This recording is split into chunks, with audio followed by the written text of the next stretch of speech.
What it do, YouTube? It is your boy Imaginism, back at you with another video. So basically, this video here is, I want to talk about how to motivate yourself. You know, how to be able to get up and go out there and do and be and have whatever you want. And so basically, I want to talk about law of attraction. If you don't know about law of attraction, pause the video, go watch it or read about it, or if not, just listen. So basically, I want to say about a year and a half, almost 2 years ago, I listened to this video about Napoleon Hill, him talking about law of attraction. So basically, it was about where you write down what do you want to have in your life, and there's no limits, you know. And it was basically talking about what you should do step by step and how to basically attract that into your life. So, you know, growing up, you know, I was never told this, you know, so, you know, I mean, when I first heard about it, it was like, this is bull, you know. It's like, there's no way you could speak things into existence. And, you know, I used to think that there were certain people among us that was lucky, and everyone else, my case at the time was, oh, I got bad luck. But as I started to read more about this and watch more videos and a lot of successful people I studied, that they all had a dream and they all wrote down their goals, and they did certain things from average people, good people, and successful people. There's three categories in my eyes.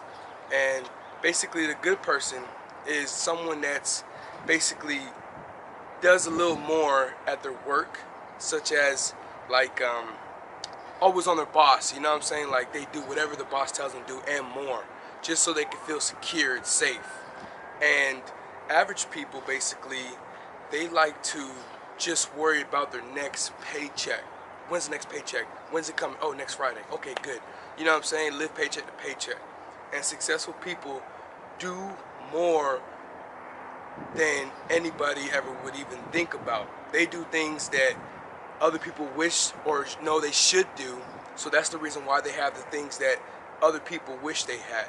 You know, because they sacrifice. You know, they wake up early in the morning. You know, I studied that a lot of successful people wake up at between 3 to 4 o'clock to 5 o'clock in the morning, and knowing they don't have to go work or whatever they're doing, like a video shoot. They don't have to be a video work shoot until about 8 o'clock, 9 o'clock, but they wake up at 4 or 3 in the morning.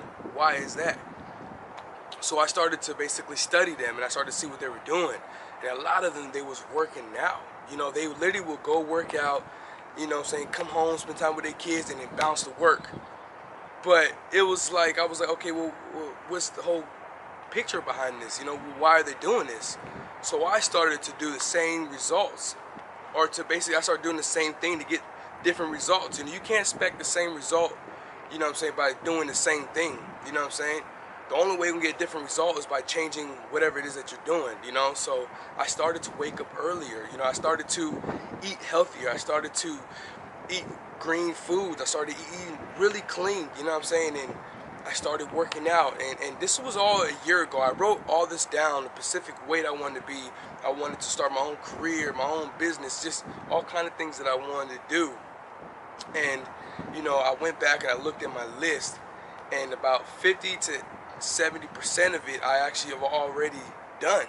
You know, I started working out, I started waking up earlier, I started saving more money, I started investing into what I wanted, you know what I'm saying? I started to do these things, and money has never been the issue for me no more. Like, I don't have the lust or need or want for money, even though I know it's money wants me. You know, it's all about changing your mindset about certain things in life. So, and that's just what I had to do, you know, to receive the things I have now. You know, like, I got my own place. You know, I manifest that into my existence. I did that. I spoke upon it earlier. I literally, about a year when I first started, I kept telling myself, I have my own place, I have my own place, I have my own place, I have my own place. And I would literally visualize, basically, not so much in detail, because then if you don't get that same exact detail, it's like it throws it off. So you're like halfway not wanting to want it, because you think it's not going to happen. But it was more of enough detail to keep me so excited about having to move into my own place. So I started to do this more and more, and, you know, a specific date was in October the 28th is when I got the letter saying that I got accepted to Atmosphere Homes, my own apartment. And and then it was just things that started to come to me. I was driving the whole year with no license, no insurance. I was driving the whole year, and I kept telling myself I have my own license, I have my license, I have my license, feeling like I'll be able to drive like I have some sense and responsibility. And something told me to call the courthouse. I called the courthouse. Oh, hey, you come out of court and you can talk to us. And boom, they gave me my license. And just certain things that I basically manifest into my life. And it all started with me just changing my health and my diet. I know it sounds real simple, but it was really big. And just changed my belief system to a whole new level. I question my reality now. I question my belief system in the past that, even though it's not their fault, your parents or your peers or elderly people or whatever that told you, like money doesn't grow on trees, when it really does. They told you, oh, you can't buy this, buy something cheaper. When, all this stuff as a kid growing up that messes up your brain to thinking you can't have certain things.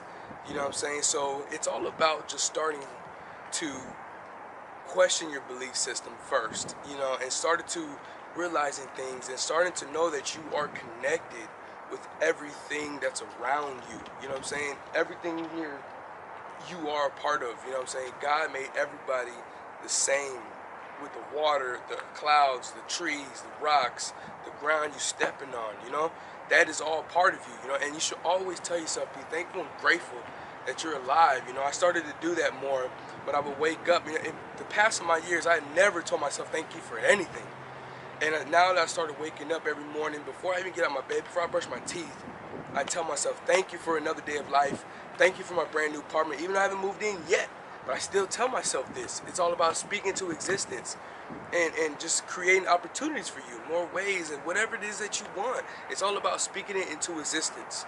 And I know some people are going to be like, that's crazy, don't make sense. How can you speak something into existence? But just know that your words are powerful. Okay, your words are powerful, and it's all about what do you do with those words. Either you use them for negative or positive. It's up to you. The choice is up to you.